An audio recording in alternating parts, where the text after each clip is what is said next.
Liz opened up to friends about her drug use, both recreational and prescribed.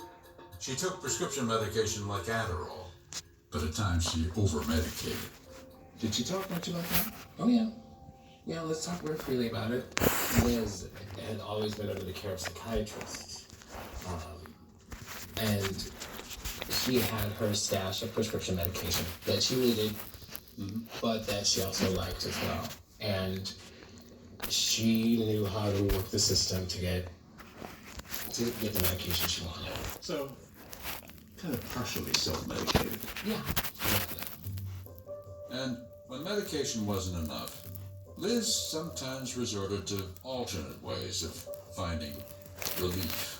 She was a cutter, so it was a way for her to kind of relieve any type of anxiety. What kind of cutting are we talking about? Were they deep cuts, little scratches, what? No, for the most part, they're, superficial wounds, cause you a little pain and have you bleed a little bit, nothing that would send you to the hospital. She knew that she had problems, and she did whatever she could, and she tried so hard to circumvent those issues that she had. More hurdles than most people. Yeah.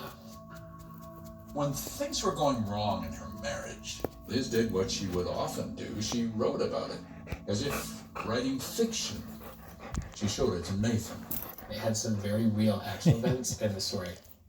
Like a big Zoe. The woman in Liz's story had been rescued from her life's troubles by a man named Brooks, her white knight.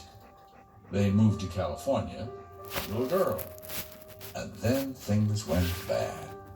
I'm a failure. Hanging out with Daddy. A Lifetime movie. Just hanging out a with Lifetime Daddy. movie that retains such saccharine sweet maudlin Hanging out with predictability that I left. I left Brooks. I left my little girl and walked out of that nightmare. I walked out of my life. The parallels to Liz's real life, as Hanging Nathan out with told the Zoe detectives, girl. were so obvious. What did you think when you read it? Well, it made it hard because it was a story about what we were dealing with. Somebody that is missing, and if she acted Just out hanging that out. story in real time, then it would have aligned. Leaves her kids and runs and leaves it all behind. Right. Maybe. But Liz's story also we gonna offered do, huh? a second What possibility. are we gonna do? I am so sick of everyone, but mostly completely and entirely sick of myself. Maybe everyone is better off in my absence.